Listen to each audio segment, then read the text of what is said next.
We'll welcome in all of those watching on the live stream on the UMaine YouTube page. We welcome everybody in. And for those of us joining us on the live stream, my name is John Shields, the radio announcer for the UMaine hockey team. It's a pleasure to be here at the UMaine Sports Hall of Fame banquet here tonight. So we're going to start things off here at the top of our program. And our first inductee tonight is Jim Boland. And to learn more about Jim and his amazing career here as a Black Bear, we have a video.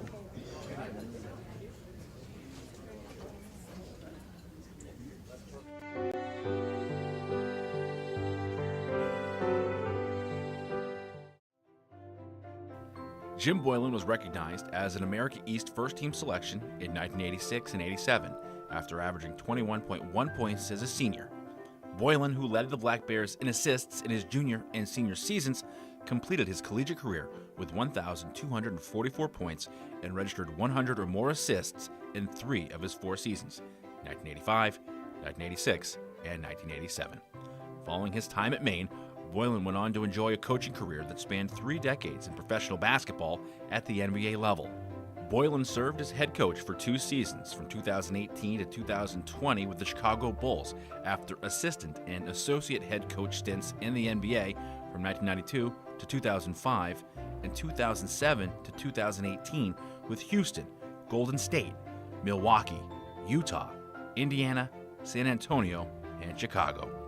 Boland spent 1987 to 1992 and 2005 to 2007 as an assistant coach at Michigan State.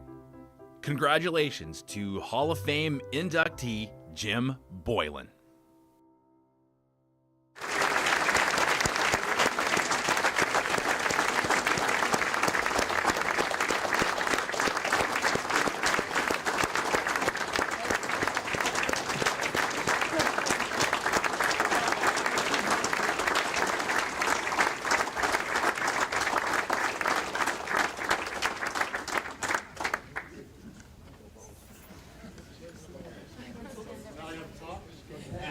The mic is yours, Jim. Thank you. I was hoping I could just take the award and walk away. It's cool to be here. It's very humbling. I'm excited. I have to start with a couple things. Coach Chappelle always told me that we saved the best for last here, and then he told me I was first. So I didn't. Again, Coach told me the wrong thing, you know what I mean? So I have 2 daughters, Ashlyn and Layla, so I want to say hi to them. My mom is 85, I want to say hi to her. She was going to come, and I said, Mom, I got my teammates coming. I got 8 teammates coming. I said, nobody's bringing their wives. Nobody's bringing their kids. I said, Mom, you're not coming. And she hung up on me, and I still haven't talked to her. So, coaching's a tough business, remember that. So, I just want to say hi to Coach Markwood. We went to practice today, got a chance to talk to the team.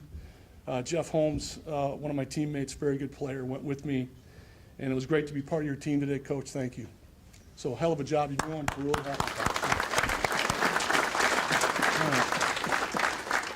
I want to thank Bob Kelleter and Tyson McHatton. Is Mr. McHatton here? Is he here? Thank you. I didn't meet you yet. Thanks for inducting me, helping me get on this stage here. I really appreciate it. I want to thank Sue Pate. Where is she at? You got to stand up because I would not be here without you. So thank you. I had a really busy summer. USA basketball and the Pacers, and she kept kind of texting me, hey, are you coming to the banquet because you got inducted into the Hall of Fame? I said, yeah, I'm working on it. I'm trying to get my tickets together. I'm trying to get my act together. And she was very patient. So Joan and Jude, I just want to thank you for having me here, and I really appreciate it. Your kindness to me today has been really important to me, so thank you. All right. Before we go on, I just want to talk about Tommy Forrester and Mark Hattler, 2 of my teammates who passed. since we played. So I just want to mention them. Good guys, really good guys. Really sad they're not here. All right, so, okay. So to start this off, I just want to thank God because I was gifted with leadership ability and a competitive spirit. I didn't have a lot of talent. I didn't have a lot of speed, but I cared, you know? And what happened was my older brothers pounded on me my whole life and made me kind of tough. So the toughness carried through, and that was a blessing for me. The key people in this process, there's always people in your life that kind of help you get on your course, right? So the key people were Jim Hutnick. Jim Hutnick saw me play at 5-star. I was a football player, and he said, you know, you're a pretty good basketball player. I said, really? Because I didn't think I was. And he said, you know, if you stuck with basketball and gave up football, you might become a really, really good player. So that was the first person that said I could be a good basketball player. So I thought about it. They offered me a scholarship, and I visited here. And my host on the visit was Paul Cook. Paul, you got to stand up. Come on, man. He's a humble guy. So Paul Cook, put your seat. So I saw Paul Cook, and I said, that guy's just like me. I could play here. Well, he wasn't just like me. He couldn't shoot. I could. But he was close. He was close. So I get into his room. I got my stuff, you know, and it was during the football season. So I visited on a Saturday, Sunday, Monday, not a Friday, Saturday, Sunday, because I had a football game on Friday night. So I get to the room, and it's Saturday night, and Paul's like, hey, man. He's got his girlfriend in the room, and his sister was there. I don't know if you remember that. Your sister was there. And he says, hey, man, we're going out. You want to go out? And I'm like, what do you mean go out? You know, he goes, no, we'll go out, get some beers, maybe go dancing, go to the Orinoco, you know. I didn't even know what the Orinoco was. Everybody's laughing, right? Go to the Orinoco, right? And I was like, no. I said, can we just go to the Union and get a milkshake? And he goes, milkshake? He goes, you mean a frap? I go, yeah, a frap. So we went to the student union and we got a frap. And the rest is kind of history there. So, Paul, thank you for everything. All right. They told me I had to talk about Skip when I get this award. And that was supposed to be funny, by the way. I had to talk about Skip. And so everybody asked me, they read my bio and they say, you scored 50 points as a freshman and 527 as a senior? They're like, how the hell did that happen? How do you get that much better over time? And I just told them, I said, Skip finally started to listen to me. Finally. So Skip was great in my development. I got a great Skip story for you. I'm a sophomore. We're playing a 2-3 matchup zone. We have one of the best zones in the country. We beat George Mason. We beat some big teams in the pit. We beat BU. And with the 2-3 matchup zone, that coach kind of perfected. And his big saying was, you got to hit and get. So I'm like, hit and get? What the hell are you talking about? Hit and get, right? And I asked him, I said, Coach, what does hit and get mean? And he said to me, he goes, I don't know. You figure it out. And you know what's funny about that? That's one of the greatest coaching things I've ever heard. Because life's about figuring it out, right? We all want the answers to the test. And he wasn't going to give it to me. And it made me better. So, Coach, thank you.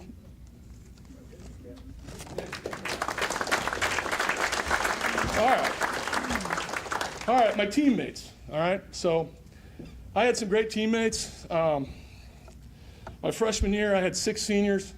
5 of them were named Jeff. We had Jeff Cross, Jeff Wheeler, Jeff Topliff, Jeff Green. I don't know who the hell, a bunch of Jeffs, right? And good guys, but I was a freshman. I wanted to play. They were seniors. So Jeff was not a big name for me at that time. I was very competitive that way.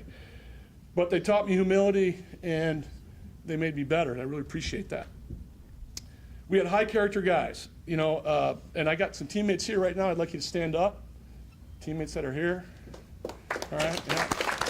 So we had a couple more guys that were coming, and just sad that they got stuck in their flights were delayed and they stuck and they missed their connection. So they'll be here tonight, but at least they'll make the party, right, after the event. So, but Jeff Holmes is here. He was my roommate 3 of the 4 years I was there on the road. And we're a little older than a lot of you in here. And back then, your hotel room, it didn't have a clicker to turn the TV off. You had to get up and turn the TV off. So you think that's funny over there, huh? All right, yeah. So anyway, Holmesy, you know, he couldn't fall asleep with the TV on. Well, I was gone 30 seconds after it was on, right? So he'd bitch at me every day about I had to turn the TV off again. And so I said, Holmesy, everybody's got to know your role on the team, man. You know, you got to turn that TV off. You got to turn that TV off. You know. But Holmesy's one of the best guys. Jeff Holmes is one of the best guys I've ever been around in my life. He's a famous high school coach in New Hampshire, 440 wins. So in high school, think about that. So please take this the right way. Just understand what I'm saying here, because I've been misquoted a lot in my career. Things have been used, you know, in a big market to hurt you. But so Draymond Green has Steph Curry, and Steph Curry has Draymond Green. Draymond Green has the most assists to Steph Curry. Well, Mike LaPlante, you can stand up, Mike. I would not be standing here without this guy, because he has the most assists to me of anybody on the team. So we got to give him a hand, all right? Now he could not run, he could not shoot, he could not chew gum and walk, but he could pass the shit out of the ball, just so you know. He could really do it, okay? All right, Todd Hansen's here, Matt Rosina's here, 2 of my teammates that were like little brothers to me. Thank you guys for coming, I really appreciate it. All right, I want to be quick. Am I already over the limit here? I'm waiting for the donger. We good? So, you know, I got into coaching out of fear. Everybody's, you know, you get questions a lot of time like, you know, why'd you get into coaching? What was coaching about? I was like, man, I didn't know what I was going to do every day from 2:30 to 6. Where was I going to go? What was I going to be a part of? How was I going to put my hand in the huddle? How was I going to try to win something? What was I going to compete at? I had no idea what I was going to do. I was a business major, and it might not be a shocker to you guys, but I wasn't really at the top of the business school class. You know what I mean? So I was like, you know what? I'm gonna get into coaching, and I got into it because I needed a place to go. I wanted to be part of something. John Killalay, who's a famous Boston Celtic coach, but also a famous Maine guy, hired me with the Houston Rockets from Michigan State, and that's kind of how my pro career started. My college career started at Michigan State because Judd Heathcote was the head coach. I wanted to go to Michigan State. He said, go to Maine. And then we beat him my senior year, and he hired me after that. So for you young guys in here, young people in here, things work out if you follow your heart. It's really important. So, you know, I've had a lot of experiences. You know, I've been with a bunch of teams, and once in a while I'll get a smart ass say to me, man, you've been hired and fired a lot. And I said, yeah, I've been doing this a long time. And the other thing is I've been hired 10 times. Well, as we all know, it's hard to get hired once, right? And I'm really thankful for that because I've had great experiences. I've coached in college, coached in the pros, I've coached internationally, coached in FIBA, coached for USA Basketball. And, you know, just great experiences, great times, learned a ton. I really believe in lifetime learning and growing. And, you know, I was on this campus 40 years ago this year as a freshman. And as you saw from that picture, I was a handsome son of a gun, too. But time beats you up, right? Time beats you up. And over time, you know, I've made a lot of mistakes, have some regrets.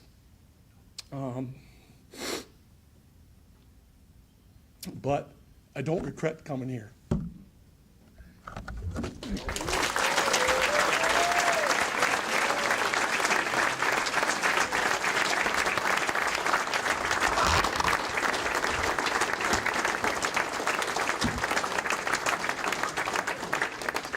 Thank you. Congratulations again, Jim Boland. Our next inductee into the Maine Sports Hall of Fame is Annabelle Hamilton. Let's watch a video about Annabelle's Maine field hockey career.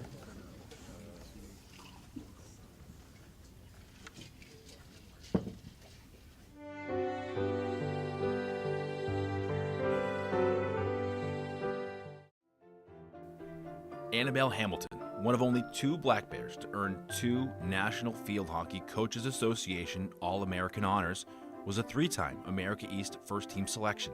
Hamilton, selected to the NFHCA All-American second team in 2014 and third team in 2013, is also only one of 3 players in UMaine history to earn America East Offensive Player of the Year honors. A 4-time America East All-Tournament selection, Hamilton was the league's Rookie of the Year in 2011. At the time of her graduation, Hamilton ranked in the top 10 in program history in career goals with 35, assists 25, and points 95, while tallying 12 game-winning goals.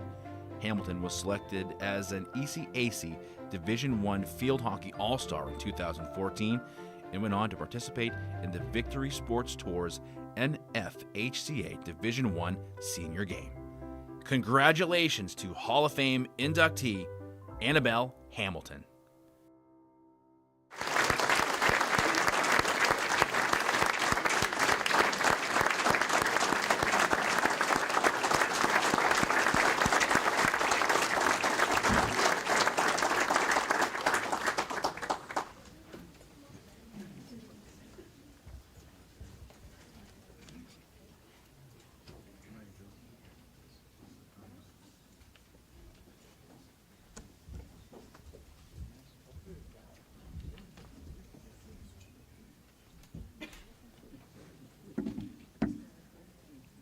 Congratulations to all the inductees tonight. It's really a great honor to be included with all of you. Before I give thanks to all of those that much need to be thanked, I wanted to share my little story. A story best captured by Winston Churchill's quote, "Success consists of going from failure to failure without loss of enthusiasm." As a kid, I always dreamed of playing in the NCAA. Throughout my high school years, this dream was a really big driving force for me. But when the time finally came to select what university I would attend, I got dropped for my #1 pick. I was crushed. But looking back, I have to say, it marks one of the best rejections I've ever received. If I hadn't been rejected, I would have never had the opportunity to play for Josette Babineau, a coach who unceasingly and sometimes relentlessly believed in me more than I believed in myself. Her support gave me the courage to give it my all. If I hadn't been rejected, I wouldn't have had the opportunity to play with and befriend the best teammates a player could ask for. I wouldn't have been challenged to grow as an athlete and a leader. I wouldn't have had the chance to compete across New England in one of the top conferences in the country. And most favorably, I wouldn't have had the chance to go ice fishing and eat all these lobster rolls. Even though I couldn't see it at the time, being chosen to play for Maine was the best thing that could have happened to me. My father used to joke that my field hockey stick was the stick that just kept on giving. And boy, was he right. Looking back today, I understand just how much the sport has given me beyond the pitch in all arenas of my life. In closing, I'd want to thank the University of Maine and the selection committee for giving me this wonderful award. I also want to thank my coaches Josette Babineau and Courtney Vino for their amazing support and dedication. And finally, I want to thank my mother, Romney, who's here with me tonight, and my father, Tim, and my brother, Will, who were unable to attend. My family continues to give me their unwavering love and support through all my failures and successes. Thank you.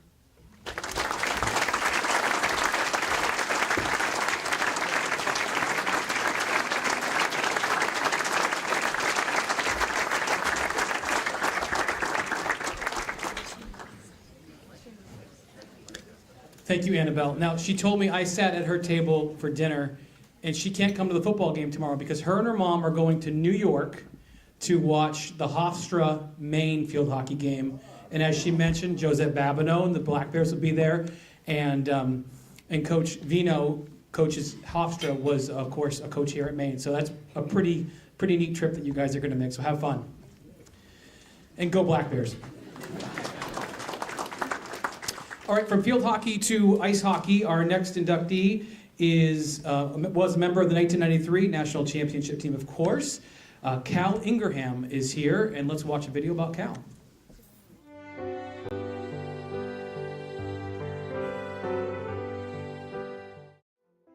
Cal Ingraham, who joined Paul Correa and Jim Montgomery on Maine's top line during the 1992-1993 National Championship run, finished his career with the Black Bears with 73 goals and 86 assists for 159 points in 106 games.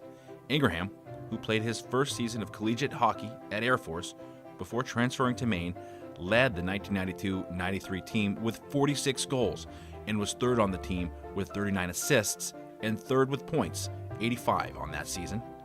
An All-American second-team selection in 1992 and 1993, Ingraham went on to play 7 seasons of professional hockey with the Tallahassee Tiger Sharks from 1995 to 1998 and the Idaho Steelheads from 1998 to 2002 of the East Coast Hockey League.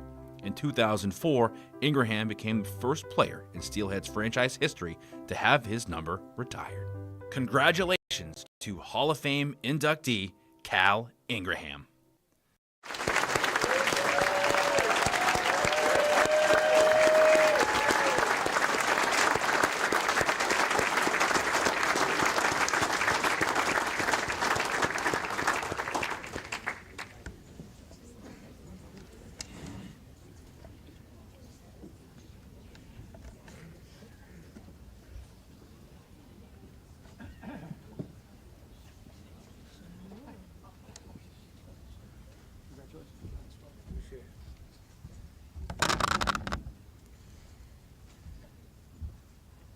Well, thank you very much. It's a great honor to be here, and congratulations to all the other inductees, and thanks to the M Club. Also, Sue Pate. I seem to be a kind of a little unorganized as well, and I'm glad you got my email finally, the right one. But that's kind of a little bit about my story and the people that I need to thank. Start with probably my high school coach, John Gardner at Avon Old Farms. He's amazingly still there. I can't recall what year it was, but he was the guy that kind of first instilled some confidence in me and gave me a chance. I'm a little undersized, and he looked through that and got me going. So I had a great career there. Kind of funny about that is Grant Stanbrook, who's in this Hall of Fame as a longtime assistant coach. I think I had lunch with him probably 3 or 4 times at Avon when he was there recruiting other players, and never talked to me. So I kind of give him some grief about that the few times that I saw him. But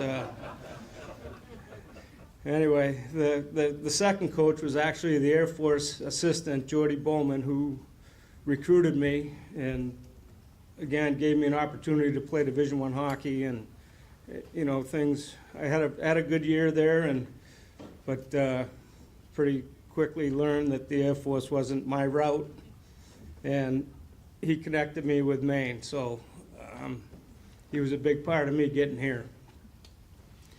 Of course, my next coach, Sean Walsh. Boy, the opportunities that he gave me. It was unbelievable. The people that he played me with, the situations, everything, was something I never dreamed of. But obviously he was a legend here and still is and forever will be. Last coach that I'm going to mention was another Maine guy, Jack Capuano, who basically gave me an opportunity in the minors when he was getting into his coaching career. He called me. I had after I left Maine, I went to a couple camps and got cut and went to work, and he called me the next summer and told me to come down here, and I finally had a coach on my side at that level, so that was a big plus for me. The players, I mean, I don't know how fortunate I was to play with the guys that I played with here.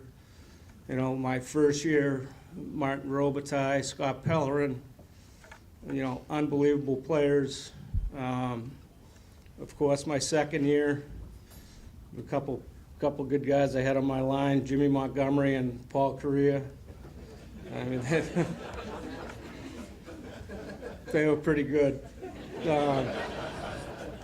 But I of course have to mention them. That's obviously a massive part of why I'm standing up here, because of those two. And you know, the success we had that year with that team was amazing. You know, some of my best years in the minors also were directly tied to Maine. You know, I played a lot with Matty Martin in high school here and in Idaho. Probably my best line was with Dan Schermerhorn and Sean Wansborough, another couple great players of Maine. So very fortunate to play with a lot of great players. My family, my parents gave all the opportunities. They're here tonight. You know, my brothers, I guess a lot like you, we took a lot of beatings over the years, and I think it made me a lot tougher, and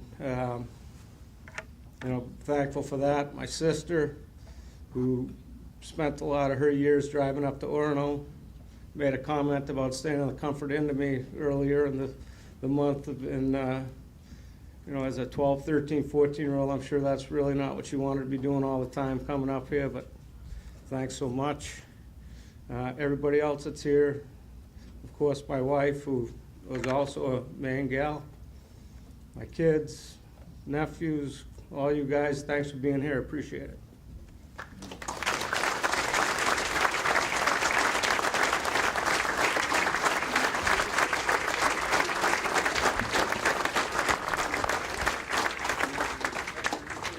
Thank you, Cal. Congratulations. Our next Sports Hall of Fame inductee is from the women's basketball program. We'll watch a video here about the career of Stacy Perini-Kingan.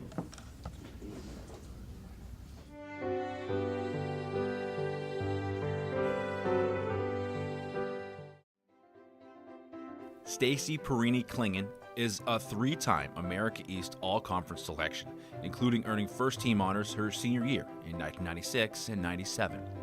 Perini's name is scattered throughout the Maine record books, as she holds the team records for most blocks in a game, 7, most blocks in a season, 79, and is second all-time in career block shots with 185. Perini, who led Maine in rebounding for 3 consecutive seasons, ranks 5th on Maine's all-time rebounding list with 929 career boards, and is also a member of Maine's 1,000-point scoring club with 1,128 career points. Congratulations to Hall of Fame inductee Stacy Perini-Kingan.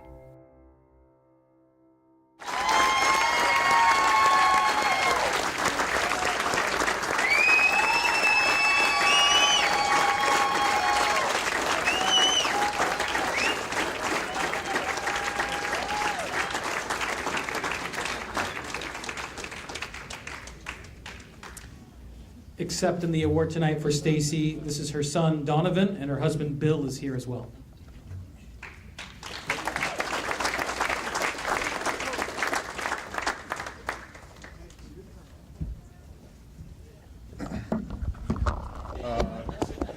Lift this up a little bit.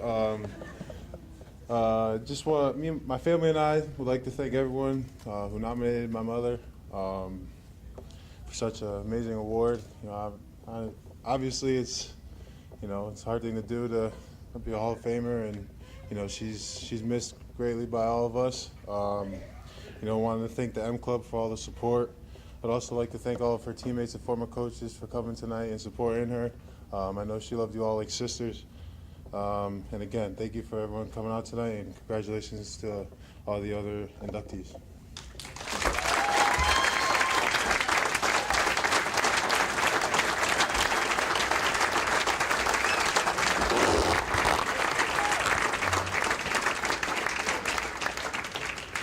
Thank you, Donovan.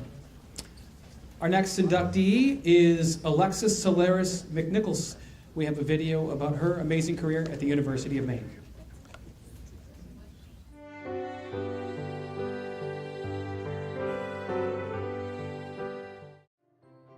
Alexis Solaris was named the America East Softball Player of the Year and earned a nod as NCAA Northeast All-American in 2009.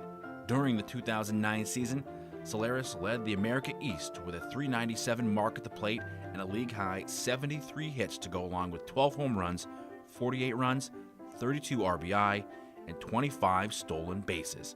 A four-time America East All-Conference selection, including a three-time first-time honoree, Solaris batted .366 with 31 doubles, 6 triples, 28 home runs, 87 RBI, and a .588 slugging percentage during her 4 seasons in Orono. At the time of graduation, she held Maine records for most hits in a season, 83, most hits in a career, 249, most stolen bases in a season, 30, and most stolen bases in a career, 94. Solaris earned a spot on the America East All-Tournament team in 2010 and was named to the league's All-Rookie team in 2007. She played the outfield and second base, but also pitched during her last 3 years with the Black Bears. Congratulations to Hall of Fame inductee Alexis Solaris.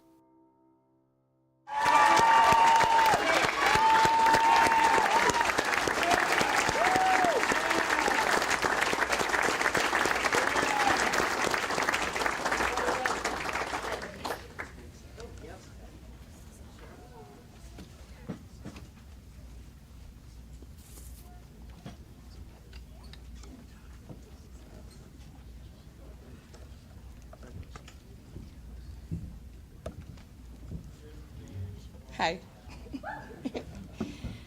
Oh, man. All right. Well, first, I'd like to thank everybody that's been involved in putting on tonight and this entire weekend, between the M Club, the selection committee, this dinner and the football game tomorrow, and the hotel room blocks, just all of it. Thank you so much. It's been an incredible weekend already, and I'm really grateful.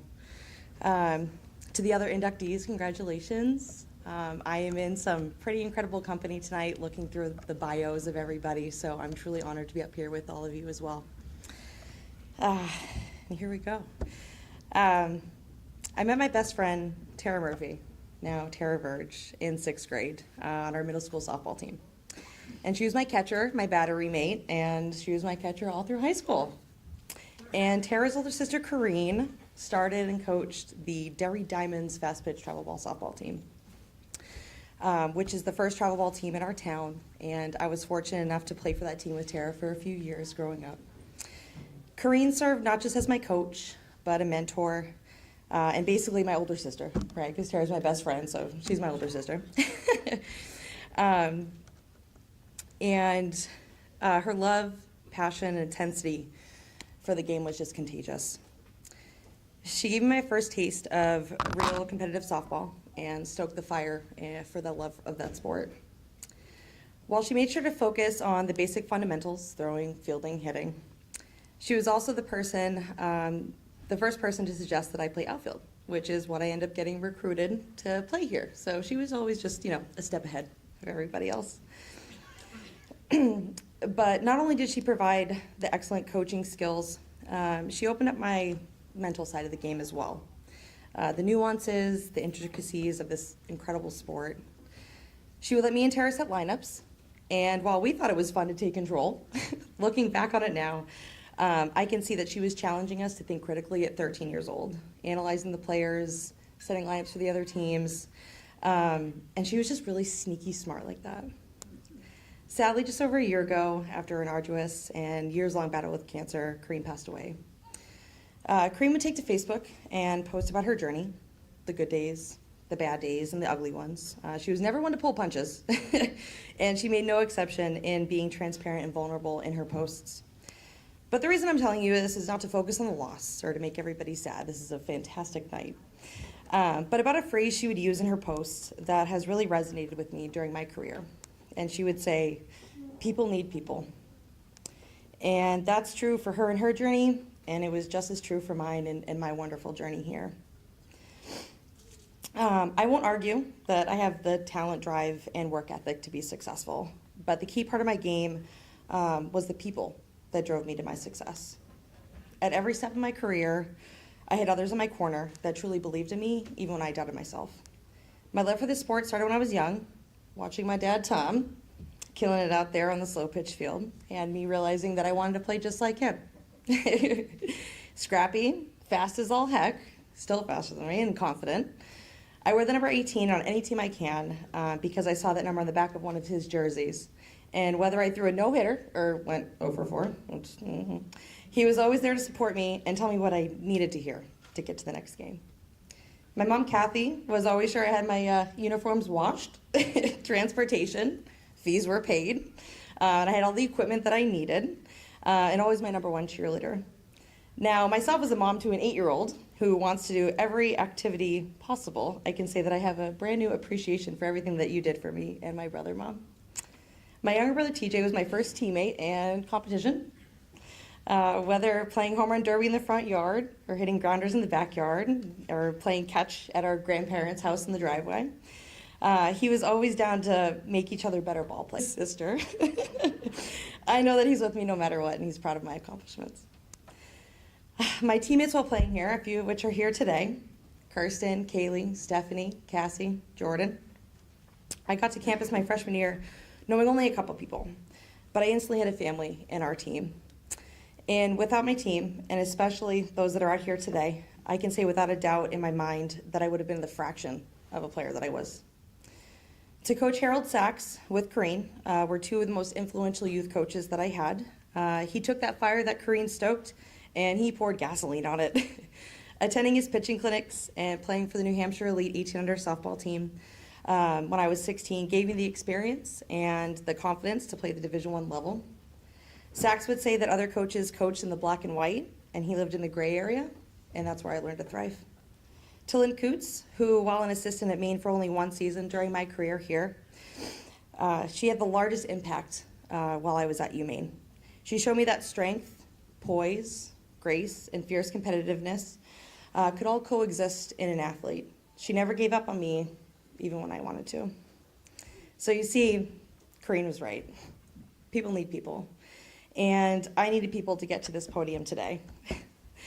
To stand in front of you all, proud, humbled, honored, and so, so grateful.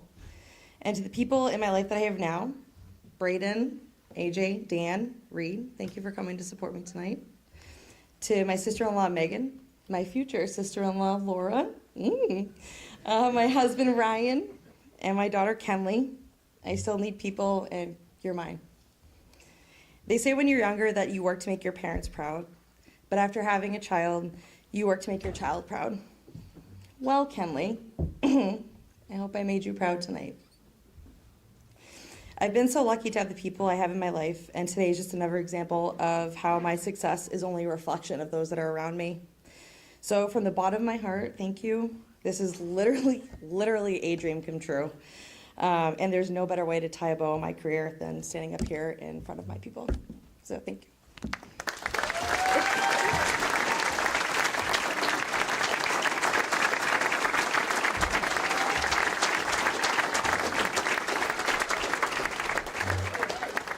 Thank you, Alexis. We have one more individual award before we get to the team. Fame recipient, Anthony Ramik Wright, played for the Maine football team. Let's take a look at Anthony's video.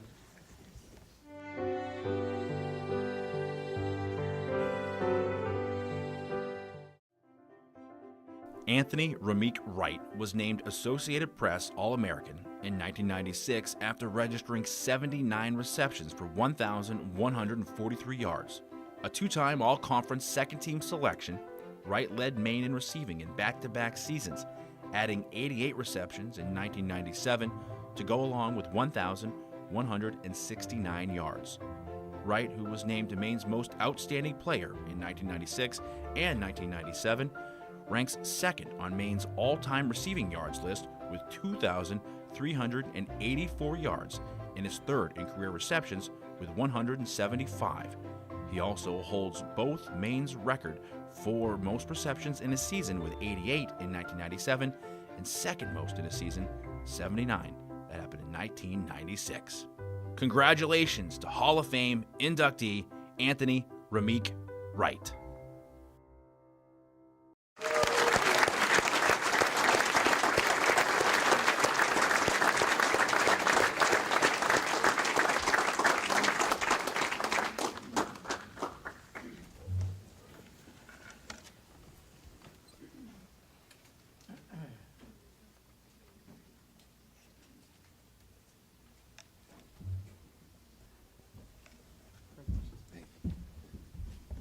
Hello, everyone. Congratulations to the class of 23.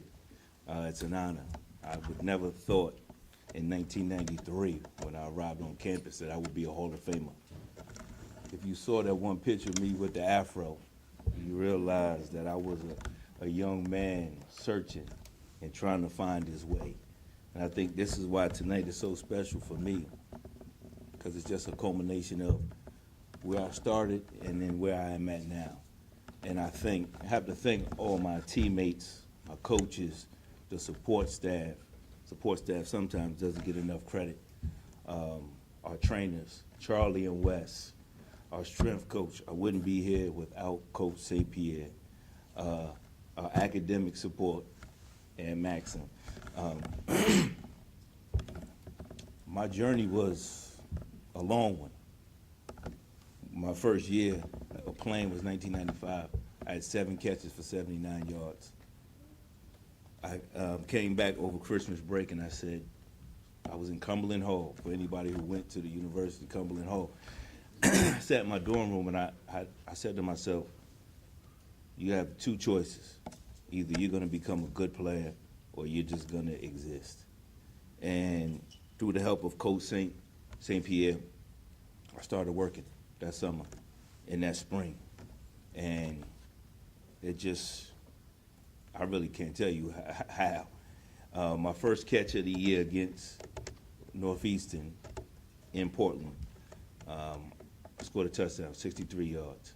That was my first touchdown since high school. So, as I look back at my time here, it's just what life is. You make mistakes, you learn, you grow, you get better from it. I had a chance to talk to the team today, or some guys on the team, and I told them to embrace every moment that you put the uniform on. When I look back on my career as a young guy and what I know now, there's so many things I wish I would have done, but I guess that's what life is. And I told those young guys, embrace every single moment that you're in the locker room. One of my good friends, my teammate, I haven't seen him in 6 years. I told him, you didn't have to come. He's in Maryland. It's so hard to get up to Maine. I really didn't realize how hard it is to get back up here.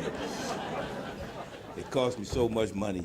I tried to get a rental car. They don't have rental cars this weekend. But it's just what this bond is. He told me he wouldn't miss it for the world, and I love him to death. And that's what has helped me get here, not me. My teammates, my family, my mother. I could talk for 30 minutes. You're the greatest mother in the world. I definitely wouldn't be here without her. I love you. My brother, thank you. Always supported me. If you see him when he stands up, he's probably about 6'2". But when he was watching me play, he was probably about 4'8". And he always wanted to get on the field. And I would yell at him all the time, get off the field. So, Steve, thank you. You always supported me. I love you. I'm just going to embrace this weekend. I haven't been back to Maine in 23 years. Yeah, a long time. Just because of my job or, really just making excuses. But I'm going to embrace this weekend. I'm going to embrace being with my teammates. I'm going to embrace my Maine family and being with my family. So I'm just humbled. I'm honored. I'm excited to watch the game tomorrow. Watch us get a victory. Hopefully you all come. And as always, go Black Bear. Thank you.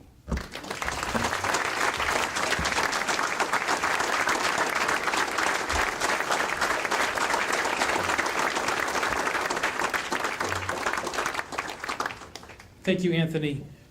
From a Hall of Fame football player, let's go to some Hall of Fame football teams. We'll start with the 1951 Black Bear football team.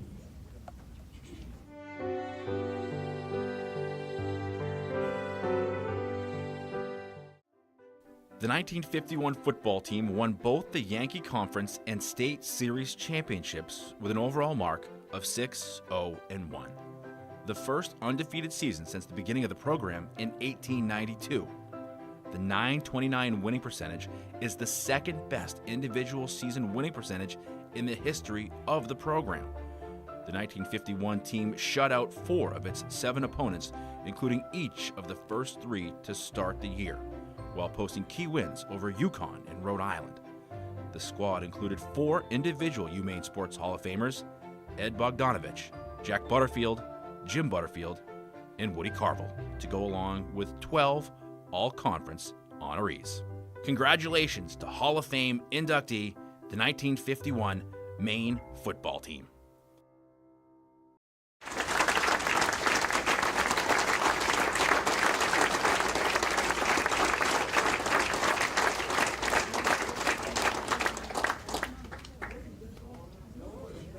Come on down.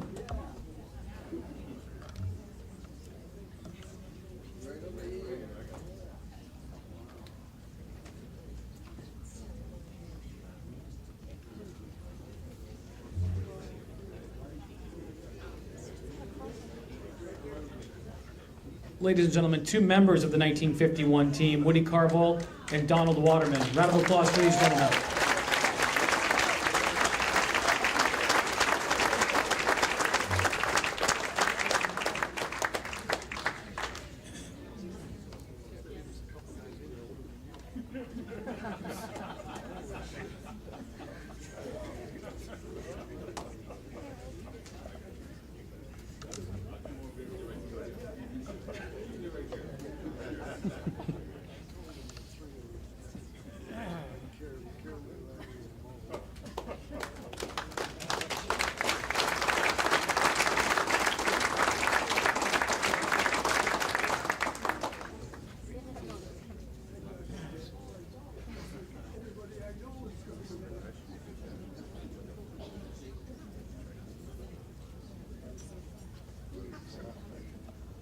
Maine football head coach Jordan Stevens has a few words about the 1951 team. Coach?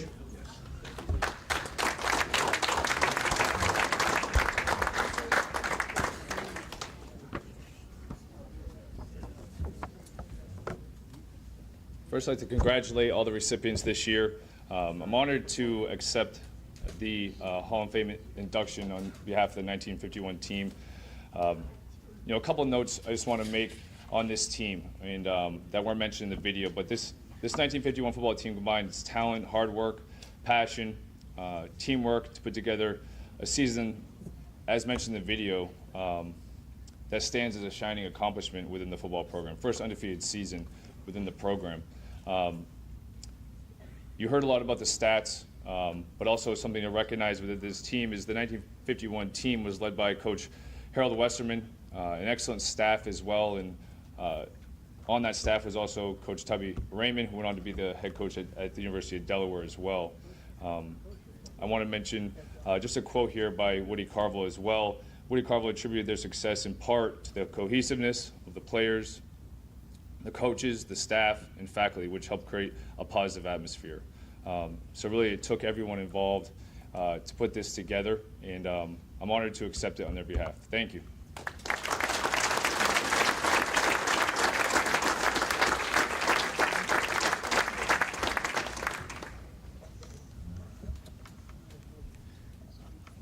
Okay, our next team being inducted into the Maine Sports Hall of Fame, the 1961 Maine football team.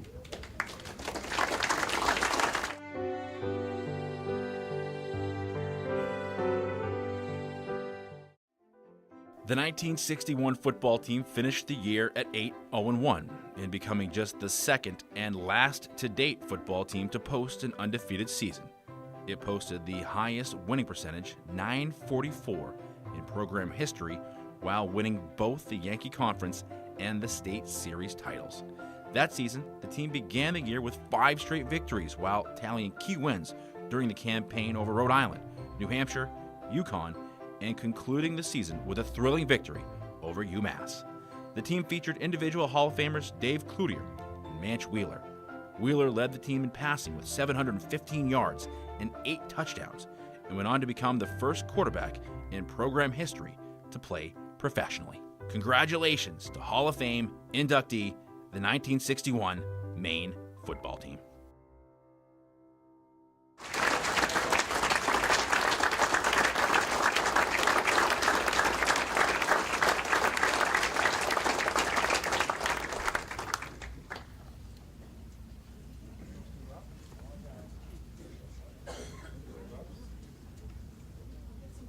We have several members of the 1961 football team here tonight. If those gentlemen want to come up for pictures, we can do that right now.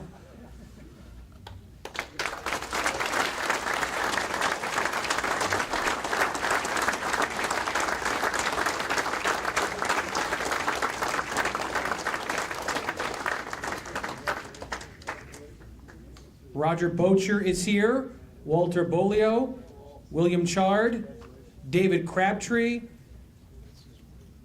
Donald Harnum, James Van Valkenburg, all members of the 1961 football team.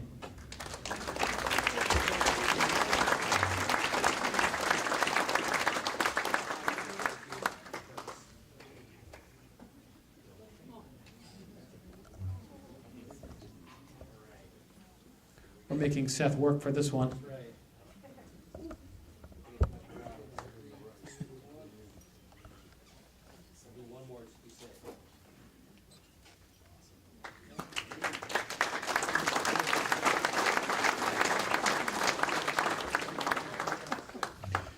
Coach Stevens has a few words to share about this 1961 team.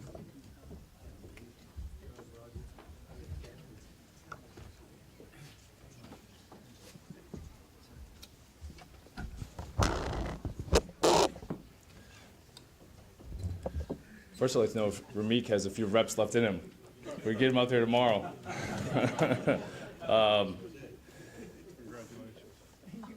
Yeah, honored again to accept this on behalf of really the ones as similar to the 1951 team that laid the foundation for the University of Maine football program. Just to share a few more sentiments about this team.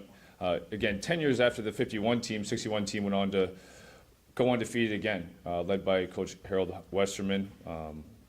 As I mentioned, 8-0-1 season. In a season with great perseverance. When going 5-0-1 in games decided by 5 points or less is really impressive. This team was built around their defense and really found a way in each game to be on top at the end of the game. So really a great testament to teamwork and the work that they put in. This team was led by one of the program's best passers, Manch Wheeler.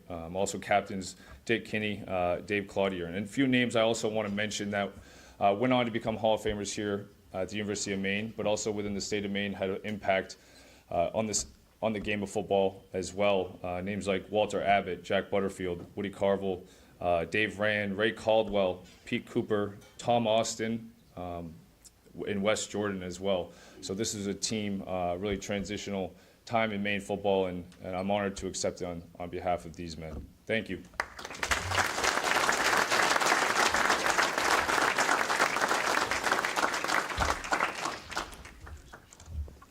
Thank you, Coach Stevens. All right, we are ahead of schedule, and we're ahead of schedule. We're doing great. So plenty of time, last but not least, to talk about the 1959-1960 men's basketball team.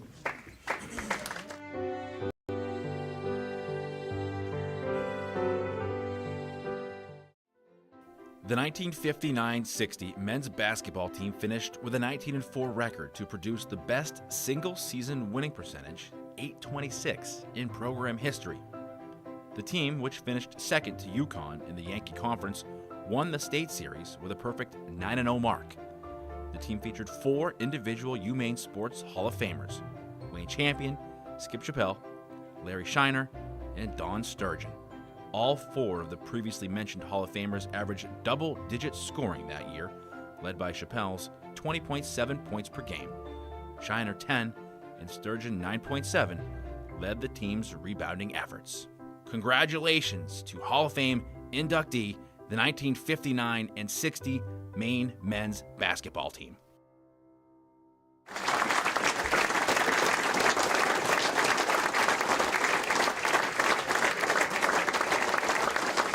Accepting the award for the team is co-captain Dick Sturgeon, so we're going to hear from him here in a moment.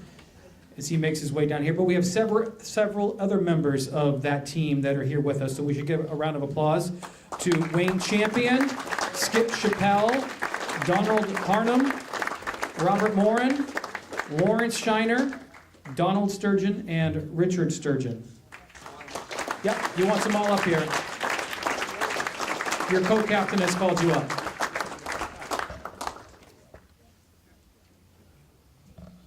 I always have to wait for Chappelle.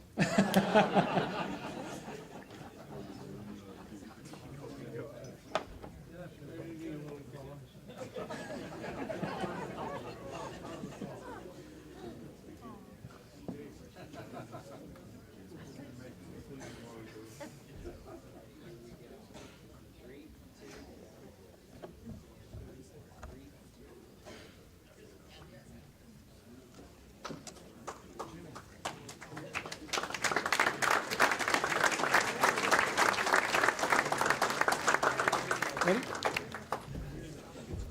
I got it. You got it? I know you had it. All right, it's all yours. So Jim, here's the other thing that aging does to you.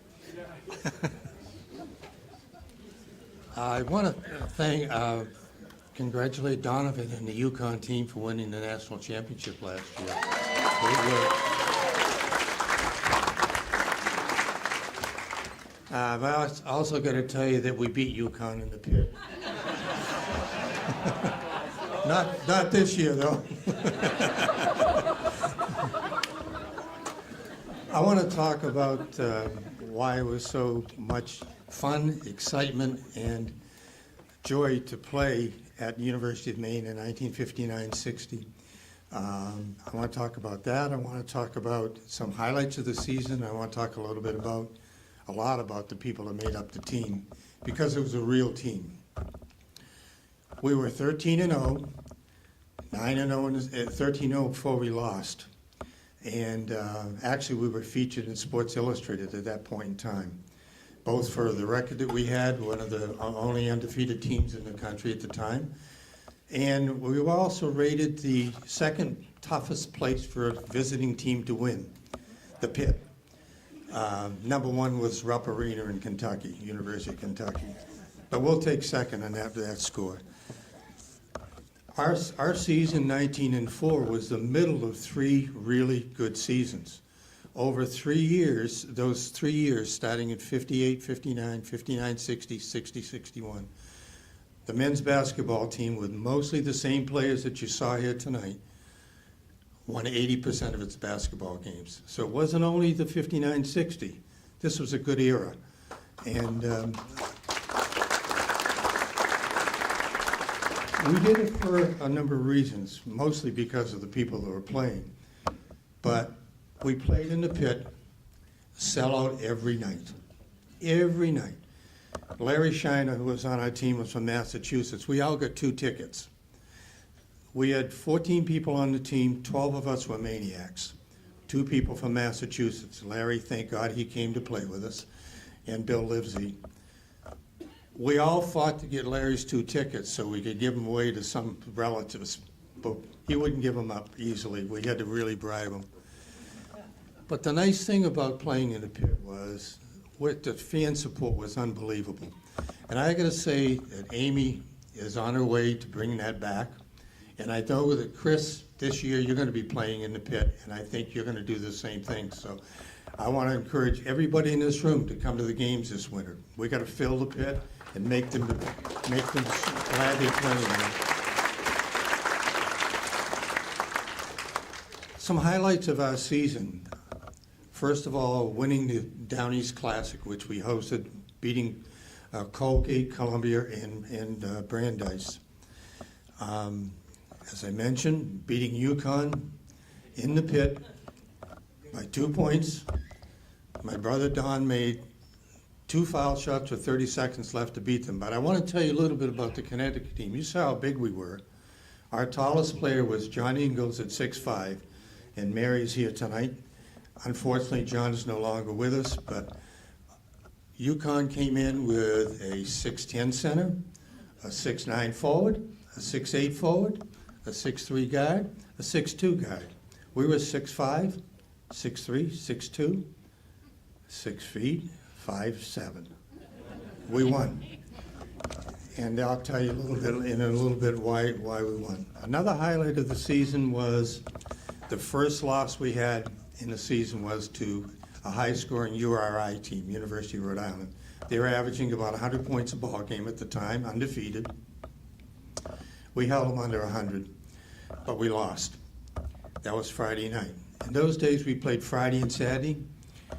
On Saturday, we played them again after having a practice Saturday morning and a little talk with our coach. And Saturday afternoon, the game was won by University of Maine, 116-75. You got to remember, no three-point shots. Probably would have won 30 if we could have had the three-point shots. What? No defense either. Yeah. No, actually, our defense was pretty good. And Jim, you mentioned Skip's 2-3 matchup zone. At the time when we were playing, we used a 1-3-1 matchup zone brought in by Coach McCall. Confused everybody. They all thought we were playing zone. We were playing man-to-man, really. And that was one of the things that really helped us and compensated for our lack of size with a lot of teams. As I mentioned, we were maniacs. 12 out of the 14 people were from Maine. Many of the people, many of our players, were not the best players on the high school teams. In fact, John Ingalls, as Mary was telling me tonight, really played very little at Bangor High School. But boy, did he become a good player at Maine. And I think the reason that we all became better players when we got to Maine was we became a team. We helped each other. We supported each other in a lot of ways. And we knew that what our coach told us was true. No one of us is ever going to win on their own. So we all took that to heart. We all played together, and the results speak for themselves. After we get through, we learned a lot in those 2 years. After we get through, 7 of us went on to be inducted into both local, state, and New England Hall of Fames, basketball Hall of Fames. 7 of us went on to coach, and 7 in college, at college teams, and 4 in high school teams. So I think being together as a team, learning how to play together as a team, and learning what happens if you do it right, encourage us all to go into coaching and to help other people do the same thing. So I think one of the messages that I think we need to give after a 19-4 record is, if you're on a team, you got to play as a team. The other thing I want to mention is we talked to Skip Chappelle. Skip's name's been mentioned a couple times. Skip was obviously our best player, but he never let that get in the way of the team winning, ever. When Skip graduated, he was drafted by the Celtics, and a lot of people don't know this. He was the last person cut by the Celtics. Guess who he was cut in favor of? John Havlicek. I'm not sure the Celtics made a mistake in cutting him, as John ended up being the top scorer ever in Celtics history. But Skip had a chance to go on and play in the NBA with St. Louis at the time, chose to come back, and ended up coaching at Maine, as we all know, and was quite successful in doing that. I guess I want to finish by just saying that we as a team, and we talked about this earlier, appreciate the fact that we're being honored as a team and not as individuals. And as you heard, four of our members have gone into the individual Hall of Fame at Maine. That's really important to us.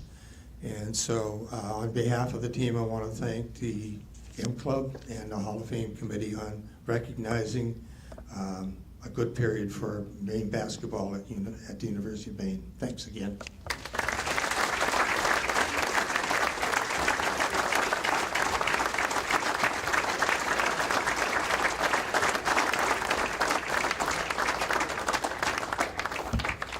Richard Sturgeon, thank you again. Folks, that will conclude our program.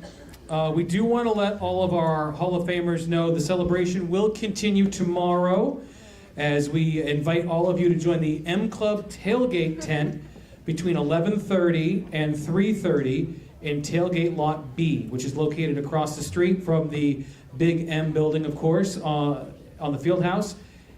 Please park in any of the regular parking areas, and you can walk to the tailgate area. Also, you'll be recognized on the field tomorrow at halftime of the football game. So we just ask that you get down close to the field. 5 minutes left to go in the second quarter. Begin to make your way down to the track on the south side of the field. Somebody from the athletic department will be there to help escort you onto the field at halftime for the recognition. If you have any questions about that, please reach out to Ann, Maxim, Sue Pate, or Sherry Damon. They're all here tonight right now, so if you have any questions, just reach out to them. Also, Hall of Famers, don't forget to pick up your Hall of Fame glassware and your UMaine Sports Hall of Fame certificate at the back table before you leave. Please make sure you get that. So for one final time, let's put our hands together for our 2023 University of Maine Sports Hall of Fame class.